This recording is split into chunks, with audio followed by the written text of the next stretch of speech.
Brace yourselves, everybody. I think I've pulled off the greatest transfer in the history of Football Manager. Seriously. Hello and welcome to part 81 of Backing the Boro. I'm Kevin. Coming up on today's episode, we're going to be having a look through all of our summer transfers, including the greatest transfer in the history of Football Manager. Seriously. And we're going to be playing the first game of the new League One season at home against Blackpool. Can I just show you, first of all, look at all this money we've got. Look at all this money we've got. We're still within our wage budgets. We've got more transfer budget now than we had to begin with.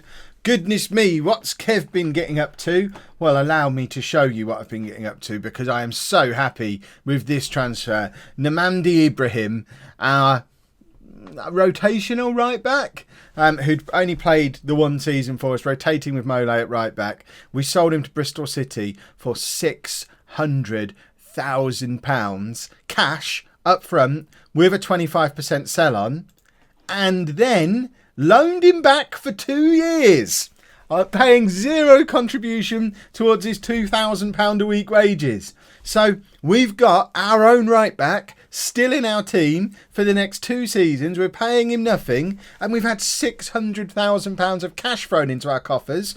And if he plays well for us in those 2 years, and then a big club decides to buy him, because no one can buy him while he's on loan to us, but if someone buys him at the end of the loan, we get a quarter of that as well.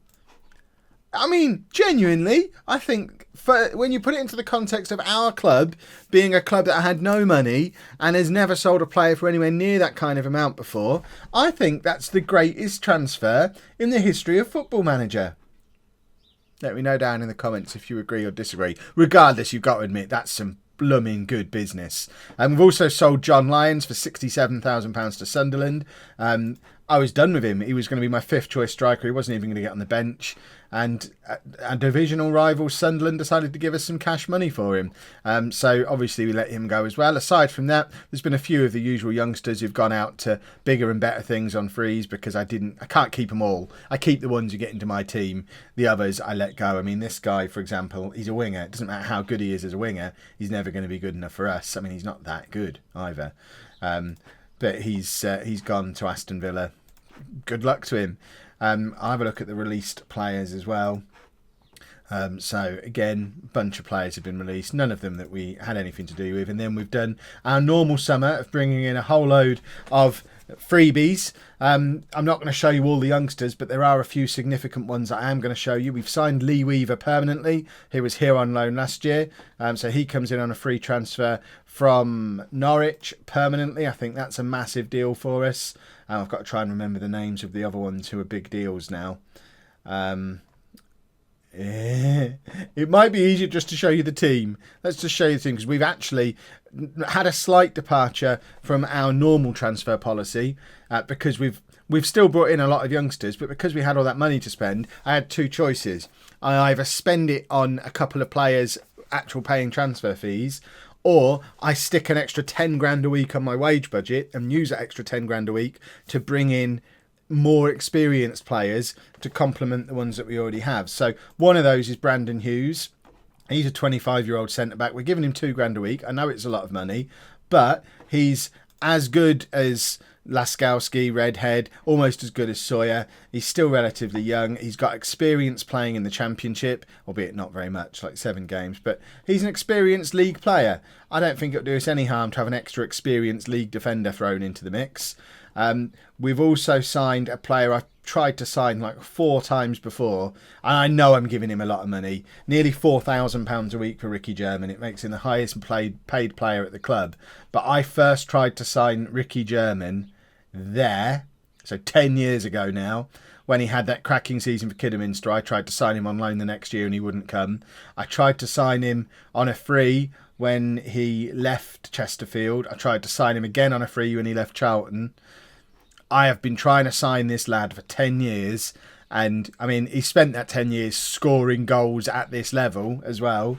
And I feel like he's back in the Boro's Ron Osborne. If you remember Ron Osborne from Non-League to Legend a couple of years ago now, I think. He's a player I tried to sign for years and I eventually got him. And I know he was a bit old when we signed him, but he was the difference maker. He's the one who took us from being okay to being brilliant. And I'm hoping Ricky German can have a similar impact on us. He's someone I've wanted for a long time and now finally got him. So obviously I'm starting him on the bench, because why not? We've signed a goalkeeper on loan, Ben Beard, just because he's got a great name. And we do have a better goalkeeper than that knocking around in our youth team. This is the guy who we were talking about in the last episode, who was a 5-star potential goalkeeper. He's now dropped down to 4.5 star. But in addition to adding money onto the wage budget, we have also invested money in our training facilities, youth facilities and data analysis facilities. We've spent over £1 million on facilities over the summer because we got like £700,000 from the league for our league position, plus the £600,000 for Ibrahim. We've invested £1 million of that straight back into infrastructure of the club and then put a load extra on our wage budget. So I'm hoping with better training facilities, A, Clark will have a better opportunity to progress, and B, we'll get more players like that come through our youth team. In addition to all that, we've brought in our usual array of loans as well. So you know all about Ibrahim. He was here last year.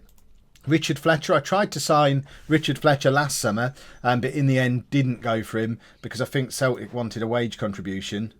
They didn't this year, and I couldn't really justify bringing him and Skelton in. Couldn't bring Skelton in, by the way. I did keep trying. But Richard Fletcher is a 21-year-old central midfielder, 3-star current ability, 4.5-star potential. It's going to be his first year playing at this level, but he looks all right. Alex Barber is another central midfielder. This one on loan from Leeds. Another one with 3-star current ability, 5-star potential. And then we've signed an attacking midfielder, Albert Richardson. This lad is on a 2-year loan. And I think he could be the new Skelton. He's going to be the new hero for us. 3-star current ability, 5-star potential, and also frees up James Ball to drop back into the midfield 3 or offer some competition for him. So I think we've got a really strong looking team. We have brought in a whole load of youth players as well. If we have a little look at our under 23s, you'll see that there's a lot of potential down in our very full under 23 squad. So hopefully some of these will emerge onto the first team scene as the season goes on. But I'm very happy with that as a transfer window. I think we've done good business. I think, is Roy McCarthy another one who's a bit older? He is, so he's a slightly, oh no, not that much older. I'm sure there was another player who was paying good wages too. We've signed Sir Tom Elliott to another long contract. He's got another 3 years now, so he's with us until he's 35. Still not interested in doing a coaching course. But we're going to keep him as a player for as long as we possibly can, and we will. I want to give that lad a game in the Premier League, so we are now on a timer trying to get up into the Premier League because we want Tom Elliott to play for us in every league. So this is the team for today's game against Blackpool. We've got Nadat in goal, a back four of Anderson, Hughes, Sawyer and Ibrahim, with Barber, Ball and Fletcher in midfield, Richardson then in behind Weaver and Fisher. Let's get into the game. I want this to be the year. We know what happened last time. We narrowly missed out on the playoffs.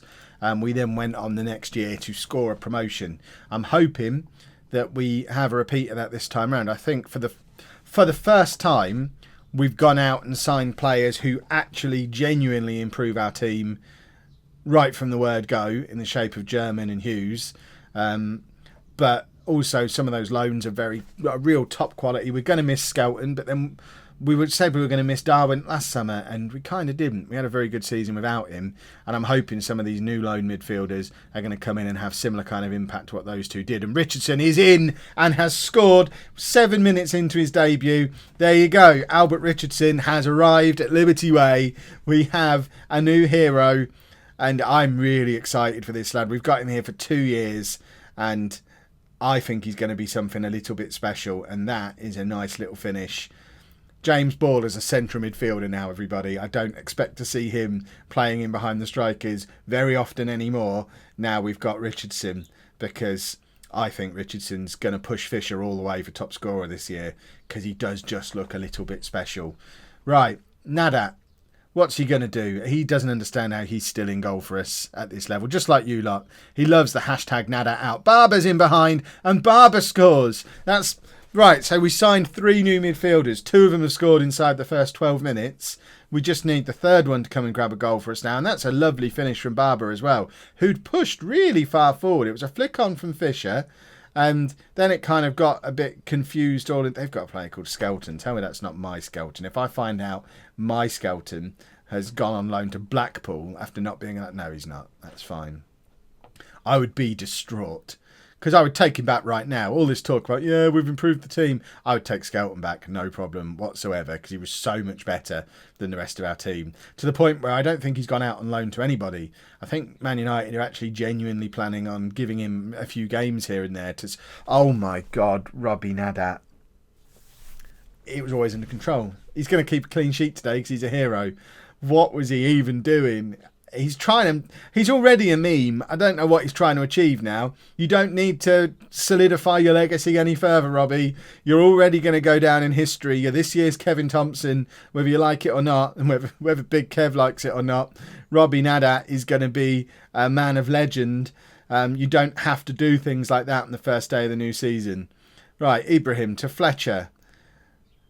And Blackpool are just starting to get hold of the ball a little bit more in midfield. We need to nip this in the bud.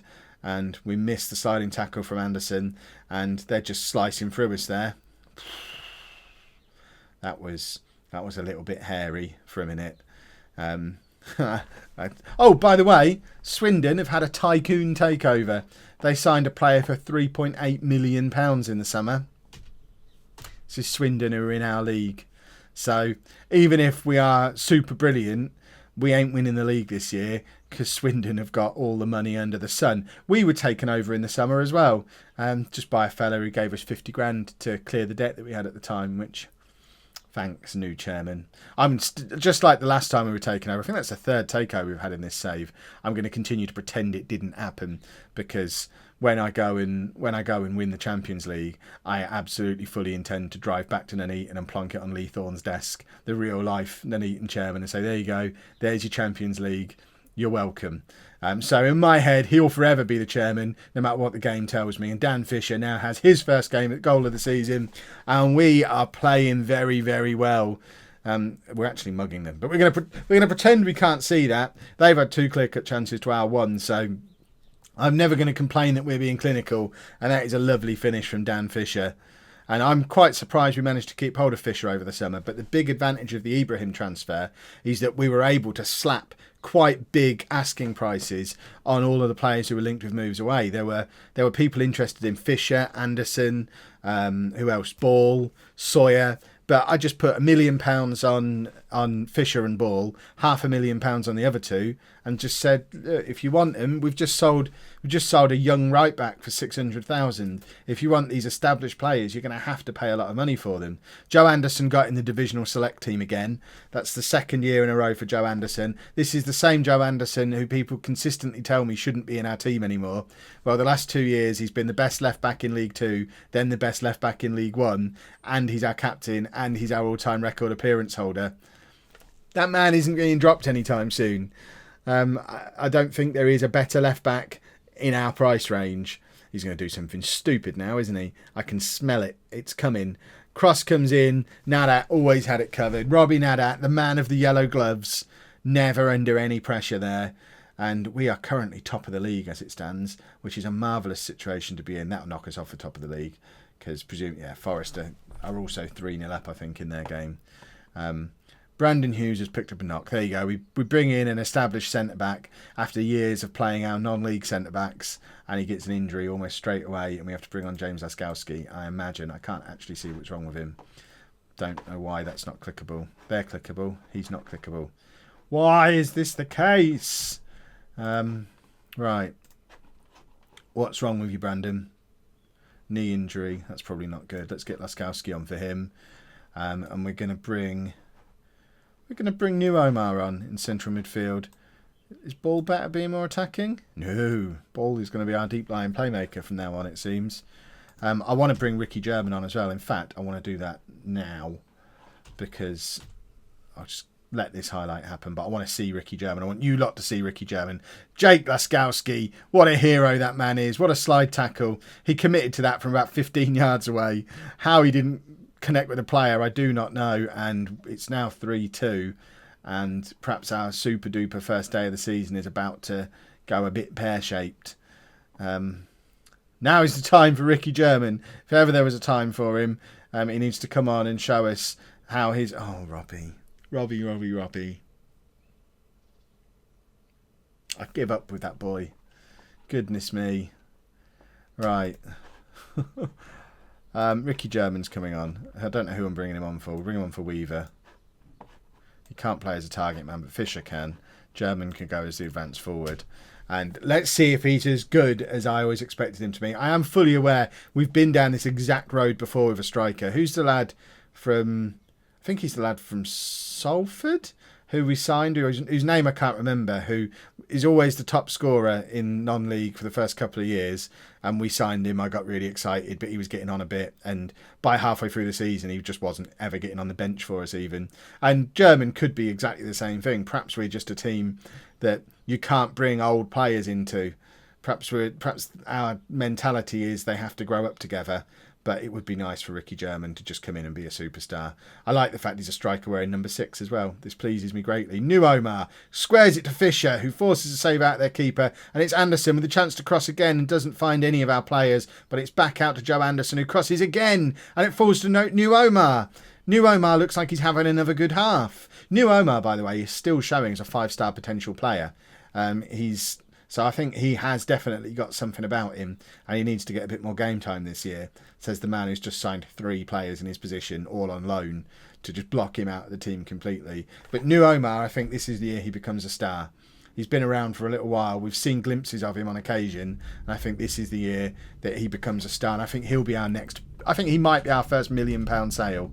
If Ibrahim's worth 600,000 and he kept his 5-star potential all the way through, but if he's worth 600,000, I think New Omar might be £1 million player if he gets enough games this year. But there you go. We have won our first game of the new season. Hopefully we've started as we mean to go on, and we can secure a promotion this year. The board just want us to avoid relegation again. They're not getting carried away. They know we're only Nuneaton, so they're happy with us just avoiding relegation. I've told the team I want mid-table, but we all know we want promotion. And hopefully that's what we're going to push towards. If you have enjoyed that, please make sure you leave a nice big thumbs up on there for me. Subscribe to the channel for daily Football Manager videos. And thank you very much for watching.